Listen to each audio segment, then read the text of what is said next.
이번 시간은 희망이음에 대해서 좀 할 건데요. 희망이음은 자료가 너무 많으니까 그 자료들을 좀 한번 활용하셔서 해보시면 좋겠습니다. 희망이음 ssis.go.kr에 들어오셔서요. 자료실 들어와 보시면 어떻게 정리한다든가 이런 내용들이 여기 다 매뉴얼로 다 있습니다. 그래서 어려우시면 이 매뉴얼 활용해서 해보시면 어떨까 싶습니다. 일단 저희는 강의는 나가야 되니까 해보도록 하겠습니다. ssis.go.kr 저희가 이제 구청에다가 보고를 해야 되잖아요. 그래서 구청에서 이제 승인을 내려주는 부분과 이런 내용들이 있으니까 꼭 하시면 좋겠습니다. 로그인 버튼 누르시면 되고요.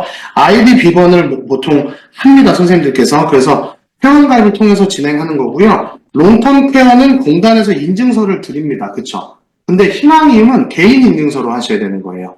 그래서 개인 책임이기 때문에 꼭 회원 아이디 비밀번호 하고 나서 로그인 눌렀을 때 공동인증서나 선생님들이 원하시는 인증서로 하시면 될 것 같습니다. 그래서 개인 인증서로 들어가야 된다는 내용입니다.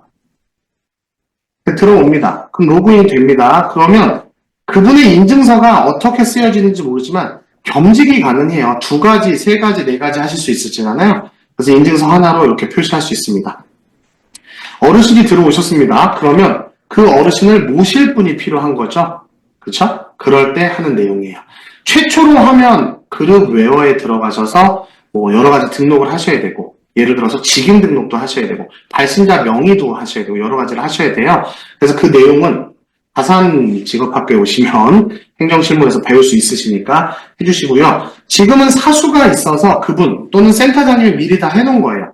저희는 어르신을 모실 직원을 등록하는 작업만 해보도록 하겠습니다. 물론 그 중간중간에 팁도 저희가 드리려고 노력을 할 거고요. 그래서 그런 내용들 확인해 보시면 될 것 같습니다. 첫 번째 WFC에서 희망이음을 올 때 전체가 다 못 왔던 거 아시죠? 그 첫 번째가 종사자에 대한 주민번호와 자격증을 등록하는 그 부분이 못 쫓아왔었고요. 두 번째는 회계 업무가 못 쫓아왔습니다. 그래서 그 내용을 하겠습니다. 그래서 인사회계 부분. 보통 위에 카테고리를 보통 쓰잖아요. 아까 롱텀 케어에서도 그랬지만 근데 이것보다 먼저 인사회계를 먼저 한번 하십니다. 그럼 팝업창이 하나 더 뜹니다. 그래서 여기서 한번 확인하실 거예요. 저희가 쓰는 거는 장기 요약이라는 버튼을 클릭해서 쓸 겁니다. 보통 여기에서 다 끝나요. 장기 요약 안에 인사 이 2개만 하고 넘어갈 겁니다. 근데 그러지 못하는 관계가 하나 있어요. 그게 인사관리입니다. 그러니까 인사를 하는데 인사관리에 한번 들어가 보셔야 될 것 같아요. 그래서 인사관리 들어가 보시면 저희가 하는 업무에 문제가 생기면 선생님들은 여기 주요 기능 매뉴얼 확인하시면 되고요. 흐름도를 보시면 이렇게 그림이 나와요. 그래서 인사관리 코드를 하려고 하면 얘를 클릭하면 인사관리 코드로 넘어갑니다. 여기서 당연히 그 자격증 면허 이것도 넣어야겠죠. 클릭해보면 이렇게 뜹니다. 이게 없을 거예요. 그럼 선생님들이 작성해 주시면 되고요. 있으면 사수님이 고생하셨다 생각하시면 됩니다. 두 번째는 직위가 필요합니다. 시설장이나 이런 뭐 내용들이 넣어줘야 되죠. 그래서 이거는 업무 흐름도에서 확인하셔도 되고요. 저희는 알잖아요. 기초정보관리는 여기입니다. 여기에 인사관리 코드가 있어요. 이렇게. 여기서 확인하셔도 돼요. 그래서 저는 여기를 확인하라고 합니다. 선생님들이 일을 하시다가 어떤 게 필요하면 이렇게 눌러보면 다 팝업이 트니까 확인하실 수 있습니다. 또 하나 저희가 장기유형 인증 들어가서 인사를 할 건데 인사 관리가 하나 있습니다. 인사 카드 관리 들어가 보시면 여기 호봉이라는 게 있습니다. 이것 때문에 얘도 아시면 좋겠습니다. 진도 나가겠습니다. 장기 요양 들어가셔서 인사 누르면 종사자 간편 입력이 들어갑니다. 그럼 저희 직원분들이 여기 이렇게 다 떠요. 그러면 새로운 직원, 저부터 시작할 겁니다. 제가 센터에 들어갔어요. 그럼 센터에 들어간 상황에서 저를 할 땐 뭐를 하냐면 신규 버튼을 합니다. 초기화 버튼이랑 동일하다 보시면 돼요. 신규 누르시면 이렇게 비누 화면이 뜹니다. 그럼 직원 번호는 선생님이 원하는 거 다 하셔도 돼요. 1번, 2번, 3번, 4번 하셔도 되고 가나 다라 A, B, C, D 하셔도 되고요. 가나 다라 실제로 가능할까요? 눌러보겠습니다. 중복 사용 가능한 직원 번호예요.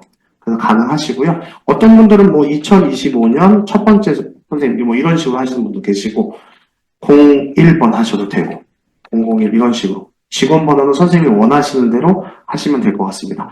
주민번호 넣어주시고요. 직원명 넣어서 실명 인증 하시면 그분 자료가 밑에 뜨는 거고요. 채용 구분에는 공채로 합니다. 워크넷이나 이런 거 지금 없어지면 고용24에서 했을 때는 공채. 특채는 주변 사람이 소개시켜줬을 때 저희는 특채라고 합니다.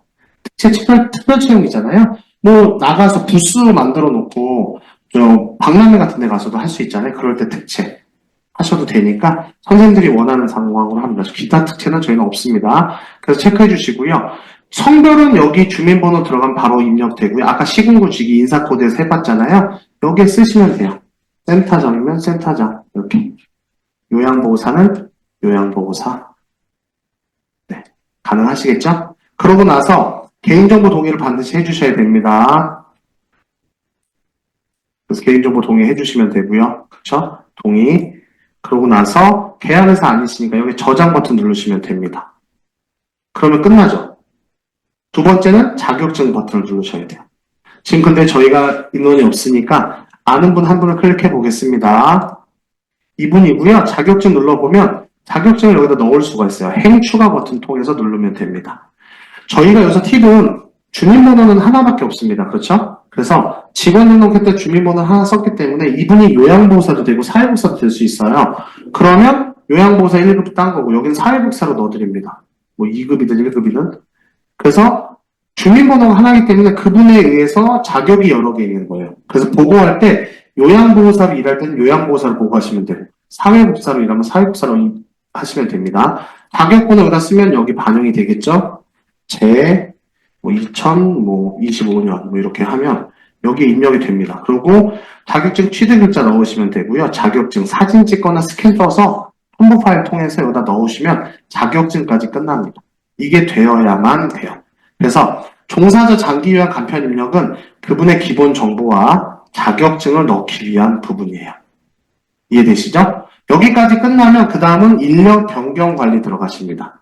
장기요양 기관을 들어갑니다. 여기서 작업을 다 하셨어야 돼요. 그쵸? 작업을 다 하신 후에 인력 변경 관리 들어가시는 거예요. 들어가시면 여기에 행 추가가 없고 여기도 마찬가지 신규라는 버튼이 있어요. 신규 버튼을 누르면 저희 직원이 다 뜹니다.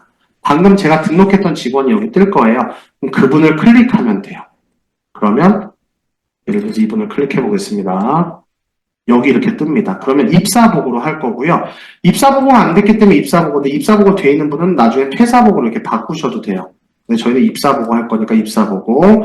직원명 이게 다 뜨고요. 종사자 아이디를 줍니다. 이거는 공단에서 주는 거라 저희랑은 별 문제가 안 되는 거니까 넘어가시면 되고. 직종 어떤 거. 급여 유형이 중요합니다. 여기 구, 신 두 개가 있으니까요. 방문요양할 때 구는 9버전이에요. 옛날에 하신 분들만 하는 거죠. 저희는 신으로 방문요양을 해주시면 되고요. 치매 교육 받았으면 yes 아니면 아니요. 근무 형태는 저희는 시간제, 전임제 뭐 여러 가지가 있겠죠. 그래서 저희는 요양보호사는 시간제입니다. 근무 시작 일자는 근무 시작하는 날짜 쓰시면 되고 입사 날짜는 입사 날짜 쓰시면 자동으로 반영이 됩니다. 근무 종료 일자는 퇴사를 할 때입니다. 퇴사하실 때 만약 오늘 근무 종료를 했어. 그럼 퇴사 일자는 내일로 하셔야 됩니다. 같은 날이면 저희는 희망의 임이라고 쓰는데 구청에서는 행복의 임을 써요. 같은 날이면 반영이 안 된다고 해요. 근무 종료일은 오늘까지 근무했으면 오늘 날짜. 퇴사일은 근무 종료일 더하기 하루를 더 주셔서 내일 날짜로 쓰시면 될 것 같습니다. 그래서 저장하시면 됩니다. 여기까지가 W4C에서 어르신을 입력한 내용이에요. 그래서 이 두 가지만 해주시고 나가시면 되겠습니다. 그럼 다시 희망이 있는 버튼이 나와요. 그래서 여기서 하실 수 있는 일들이 이렇게 많아요. 그래서 한 번씩 눌러보시면서 해보시면 될 것 같습니다. 그래서 인사회계에서 인사에서 다 등록이 되면 저희는 시군구 보고로 들어갈 겁니다. 시군구 보고에 기초정보가 있는데 아까 말씀드린 게 이겁니다. 발신 명의가 여기 들어갈 거고요. 시군구, 뭐 어떤 시군구, 동구면 동구, 중구면 중구 이런 식으로 해놓으시면 저희가 공문을 작성할 건데 그 공문 작성한 게 이 내용들이 다 반영이 됩니다. 그래서 저희가 할 거는 이제 여기서 종사자와 장기요양 기관 이 두 가지를 할 거고요. 시설 공지사항을 이 희망임도 매일 열어놓으시면 좋겠어요. 동구는 직원분이 너무 착하셔갖고 예를 들어서 뭐 이 시설 공지사항 이런 거를 했는데 저희가 못 볼 수도 있잖아요. 메일로 보내주십니다. 그래서 시설 공지사항 놓치시면 안 돼요. 여기에 뭐 여러 가지가 있고요. 동구는 이제서야 저희한테 지원금을 주십니다. 용돈 10만 원을. 그래서 작년에 저희가 받았거든요. 그래서 그런 내용도 여기 있어요. 그래서 그런 내용도 확인하실 수 있으시니까 항상 여기 확인해 주시면 좋겠습니다. 여기서 뭐 요구하는 것들이 많아요. 그럼 그 요구하는 거를 비정형 업무 보고에서 하셔도 되니까 그건 나중에 설명드리도록 하겠습니다. 직원이 들어왔죠. 직원 등록했죠. 인사회계에서. 그럼 종사자에서 종사자 입퇴사 관리를 합니다. 여기 보시면 공문 제목들이 있고요. 입사 보고 퇴사 보고 가능합니다. 여기 입퇴사 구분해 보면 퇴사, 입사가 다 나와 있을 겁니다. 그래서 동일한 작업을 두 군데 해요. 근데 종사자에는 저희 롱텀케어 바탕화면에 보면 바깥에서 저희 걸 볼 때 그 내용들이라고 하고요. 장기요양 기관은 롱텀케어 안에서 저희가 근무를 입력해야 되잖아요. 근무 입력할 때 신규라고 썼던 부분이 없어지는 그런 역할들을 하니까 두 군데 똑같더라도 해주시면 좋겠습니다. 종사자에는 입사보고 퇴사보고가 되고요. 장기요양기관에는 인력 변경 보고가 됩니다. 동일하니까 동일하게 써주시면 될 것 같아요. 넣는 법은 뭐 틀리지 않죠. 입사보고를 해보겠습니다. 입사보고. 그럼 이런 화면이 뜹니다. 그럼 아까 기초정보에서 80명이 했잖아요. 그 80명이가 여기 뜨는 거고요. 구청 선택했잖아요. 구청 여기 뜹니다. 이걸 제공해드리느라고 그런 내용이 떴습니다. 여기에 이제 제목을 쓸 겁니다. 땡땡땡 요양보호사, 요양보호사 입사 보고 드립니다. 이런 식으로 구문 작성을 하실 거예요. 근데 이것조차도 귀찮잖아요. 그럼 이거 안 하셔도 됩니다. 어디에 있을까요? 여기 있습니다. 유형별 템플릿 클릭하면 이렇게 띄워줍니다. 그래서 뭐 앞에 내용들 뭐 귀 기관의 무궁한 발전 기업 뭐 이런 내용 쓰기 귀찮고 좀 닭살스러울 때 이거 이용하시면 좋을 것 같아요. 아니면 문장을 더 잘 쓰시면 선생님들이 쓰시면 됩니다. 예를 들어서 다산 요양보호사 입사 보고 드립니다. 뭐 이렇게 쓰시면 돼요. 그럼 밑에도 마찬가지로. 근데 다산이 만약에 1955년생이셔. 12월 25일이야. 이분이 동일한 분이 있을 수 있으니까 저희는 이렇게 씁니다. 요양보호사 입사 보고 드립니다. 내용 쓰시면 되겠죠? 그리고 뭐 다른 거는 지워버려도 상관없죠. 한 명이면 한 명, 두 명이면 두 명, 또는 다산 요양보호사 외 몇 명 입사 보고 됩니다. 이렇게 하셔도 돼요. 내용은 선생님들 쓰시면 됩니다. 그러고 나서 여기 위에 쓰는 이유는 저희가 뭐 이런 걸 볼 거예요. 그럼 여기에 그냥 누구 아무개 이름이 없으면 누군지 저희가 몰라요. 그렇기 때문에 써줘서 어떤 보고를 했는지 확인할 수 있게끔 하는 거고요. 옆에 파일 첨부 부분이 있습니다. 추가 버튼 누르셔서 여기에다가 파일을 넣을 거예요. 근데 어떤 파일을 넣냐면 구마다 틀리니까 좀 조심하시면 좋겠습니다. 어디는 안 되고 어디는 되고 뭐 그런 거 하시면 안 되고요. 그냥 그 구에서는 안 해. 그럼 감사합니다 하시면 되고 우리 구는 해. 그럼 그게 정상적인 거예요. 첫 번째 자격증, 두 번째 계약서, 세 번째 건강검진 서류, 네 번째 범죄 경력 회보서, 다섯 번째 노인 학대 회보서, 여섯 번째 장애인 학대 회보서. 이 6가지가 보통 기본적으로 들어갑니다. 그래서 그 내용들을 확인하셔서 여기에 PDF나 사진으로 첨부하시면 돼요.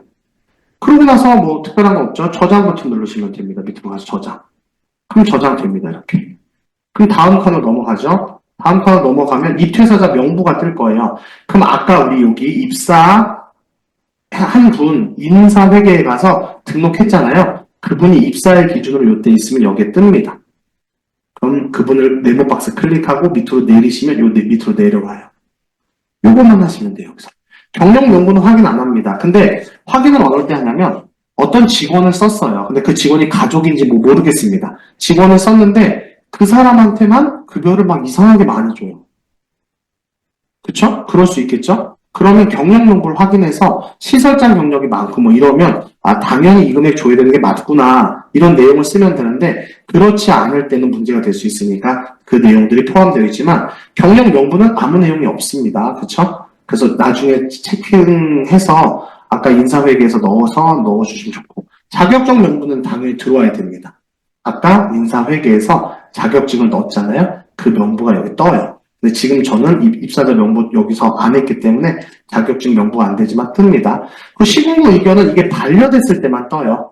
그래서 그 내용을 확인하시면 돼요. 그래서 이렇게 작성하시면 되는 거여서 작성하는 건 어렵지 않죠. 삭제하는 건 더 쉽습니다. 삭제 버튼 눌러서 삭제하시면 삭제가 완료됩니다. 그럼 가보면 없어요. 그럼 전에 했던 내용을 한번 보겠습니다. 오픈해서 보면 이렇게 뜰 겁니다. 그래서 땡땡땡 선생님이 요양보살 입소하셨어요. 그래서 그걸 내용 들 거고 입회사 명부에 보면 그 선생님이 여기 있습니다. 자격증 했으니까. 경력 명부는 아까 말씀드렸지만 없어요. 자격증 명부에는 그 선생님의 자격증이 표시됩니다. 그렇죠? 그래서 이 내용들로 인해서 이분이 정리가 되는 거고요. 만약에 반려된 게 있을 수 있어요. 그러면 저희도 있겠죠, 당연히. 반려된 부분이 이렇게 있습니다. 이렇게 보면 얘를 클릭해보면 반려된 사유가 시군구 의견에 있을 겁니다. 이렇게. 시설 요청해서 반려를 했대요. 저희가 왜 반려했냐면 한 분이 예전에 등록이 됐던 분인데 또 등록을 한 거예요. 그러니까 이중 등록이 돼서 저희가 시설에서 죄송합니다. 센터에서 이분 빼야 되니까요. 반려 좀 해주세요. 그럼 반려해 주십니다. 그럼 다시 보고하면 다시 승인이 나요. 그래서 종사자 입퇴소 보고는 굉장히 쉽습니다. 그렇죠? 장기형 인력 변경 보고에서도 또 입퇴소 보고를 할 거예요. 마찬가지로 밑에 내려와서 인력 변경 보고 클릭하시면 됩니다. 그럼 새로운 게 나타나고요. 저는 쓰기가 힘들어서 유형별 템플릿을 합니다. 눌러서 다산, 요양, 보고사, 뭐 예를 들어서 입사 보고 드립니다. 이런 식으로 하는 거겠죠? 그래서 하시면 되고요. 밑에도 마찬가지 아까 썼던 내용 동일하게 쓰시면 되고 파일 첨부도 죄송한데 아까 종사자 때 했던 거 그대로 한번 하시면 좋을 것 같아요. 그리고 저장 버튼 누르시면 저장됩니다. 그러고 나서 변경 신고서 들어가 보면 여기는 그분이 뜨지 않아요. 그러니까 여기다 씁니다. 다산, 요양, 보호사, 입사, 보고 드립니다. 작성하시면 돼요. 변경 전은 뭐냐면 저희 직원이 있을 거예요. 근데 뭐 제 말만 따르는 게 아니라 어디는 사회복지사는 따로 해요. 사회복지사가 5명 있어. 그럼 5명. 요양보호사는 100명 있어. 그럼 100명. 이렇게 100명과 5명을 따로 하는 데가 있고요. 그걸 합쳐서 105명 이렇게 하시는 분도 계세요. 그거는 센터에서 선택하시면 됩니다. 저희는 이제 겨우 1명 오셨어? 그럼 0명이었을 거예요. 근데 변경 후에 1명이야. 그게 변경이 오늘부터 근무해? 그럼 오늘. 예를 들어서 오늘 자격 계약서 썼는데 월요일부터 근무해요. 그럼 14일 이렇게 하셔도 상관이 없겠죠, 당연히. 그런데 근무 일자 아까 인사회계 때 한 날짜로 되도록이면 해주시면 감사하겠습니다. 또 저장하시면 돼요. 이게 끝입니다. 인력 변경 현황 들어가 보시면 어르신들이 저희 선생님이 여기 뜰 거예요. 그럼 그분 클릭해서 내리면 되는데 이미 저희 보고한 사람이 새로운 사람이 아니어서 하면 됩니다. 내려오면 돼요. 또 다시 공문을 갑니다. 그러면 결정 요청이라는 버튼이 있어요. 그럼 제가 잘했으면 결정 요청 하시면 돼요. 그쵸? 그러고 나면 여기가 싹 바뀌면서 결정 요청을 상신 처리하겠습니다. 이렇게 떠요. 그럼 그걸 확인해 주시고 그럼 여기가 바뀌어요. 시군구 제출로. 근데 그 전에 저희 공문 출력을 한번 해보셔야 돼요. 그래서 결정 요청을 하면 기본 공문은 공문 다운으로 바로 활성화가 됩니다. 지금 제가 결정 요청을 못했기 때문에 이렇게 돼요. 그래서 여기 활성화가 될 거고 앞에 종사자는 얘 하나만 있어요. 기본 공문만. 그러니까 시군구 제출 바로 하시면 끝나는데 장기요양 기관은 변경 신고서가 하나 더 있습니다. 공문 생성 버튼을 눌러서 공문이 여기 다운로드가 돼야 돼요. 이렇게. 그럼 이 내용이 이런 걸로 다운로딩이 됩니다. 이런 식으로. 그래서 뭐 이거를 출력해 두시는 분도 계시고 저희는 뭐 출력해 두지는 않는데 이런 식으로 변경 공문이 떠집니다. 이렇게. 그래서 뭐 0명에서 1명 이런 식으로. 그래서 얘를 깜빡하는 경우가 많아요. 그래서 여기 다운로드까지 활성화가 되면 여기 시군구 제출 그때 제출해 주시면 돼요. 근데 이제 이게 시간이 가끔 걸리는 경우가 있어요. 그렇기 때문에 깜빡이고 퇴근하는 경우도 있죠. 그래서 다음날 하는 경우도 있습니다. 그래서 이렇게 하시면 돼요. 근데 물론 얘 삭제를 할 거니까 저는 이런 식으로 제출로 2가지 하시면 됩니다. 그래서 이 2가지가 그 다음날 보통 승인이 나거든요. 공단 직원, 구청 직원께서 승인을 보통 내주시니까 그럼 그 다음날 확인해 봐서 승인 버튼 떨어지면 아까 저희가 롱텀 케어에서 했던 것처럼 롱텀 케어에도 반영이 됩니다. 그래서 승인해 주시면 될 것 같고요. 그러고 나서 이제 비정형 업무 보고라는 게 가끔 있습니다. 그럼 보통 무슨 지적사항을 해달라든가 뭐 아가페 재가센터에서 뭐 했던 교육을 보내달라든가 뭐 이런 거 가능해요. 긴급복지지원, 의무교육 뭐 이렇게 해달라고 합니다. 그럼 이거 취업해서 보내주시면 돼요. 얘는 한 장짜리 공문인 거예요. 그러니까 얘는 비정형 업무복은 되게 편합니다. 그래서 저희 희망이음에서 보통 할 때는 종사자, 그쵸? 장기형 기관, 비정형 업무복음 요 세 가지만 보통 해요. 그래서 어렵지는 않은데 할 일들이 많아진다고 생각들을 하시고 한 번도 안 했기 때문에 그래요. 그래서 요 상태 해주시면 될 것 같고요. 요거 하기 전에 여기 인사회계 요 내용도 지원해 주시면 좋을 것 같습니다. 선생님들 희망이음 지금 간단하게 설명드렸지만 이거 말고도 여러 가지 쓸 수 있습니다. 근데 저희 노인 쪽만 아니라 뭐 유치원도 여기 들어올 거고 뭐 장애인도 들어올 거고 다 들어올 거예요. 그래서 복잡해 보이지만 우리가 쓸 수 있는 것만 딱 쓸 수 있다라고 하면 좀 간단하게 하실 수 있을 겁니다. 그래서 기본 초짜 선생님들을 위해서 제가 강의를 하는 건데 시공고 보고를 통해서 종사자와 장기요양 기관을 하는 거예요. 본인이 취업이 되면 본인 입사보고 하면서 시작을 하실 거예요. 그리고 사수님이 퇴사를 하실 건데 사수님 퇴사보고 하면서 퇴사보고까지 하게 됩니다. 또 센터장님이 야 저기 구청에서 뭐 좀 보내달래 그러면 비정형 업무복으로 보고를 하시게 될 겁니다. 그래서 이런 작업으로 인해서 선생님들이 할 수 있는 거니까 요 기초, 요 기본적인 거 할 수 있게끔 만드시고 그 다음부터는 눌러보시고 모르면 배우시면 될 것 같습니다. 오늘 여기까지 해보겠습니다. 희망, 이음 어렵지 않습니다. 편하게 잘 사용할 수 있으면 좋겠고요. 안에 팁들 있습니다. 눌러보면 눌러지는 것들이 있으니까 그런 것도 한 번씩 해보시면서 아 이런 기능도 있구나. 아 이게 안 되니까 이게 안 되네. 이런 거 알아보시면서 재미있게 일했으면 좋겠습니다. 스트레스 없이 선한 영향력을 끼쳐주는 선생님이 되셨으면 좋겠습니다. 희망은 여기까지 하겠습니다. 다음에 좀 더 고급진 거 강의하도록 해보겠습니다. 감사합니다.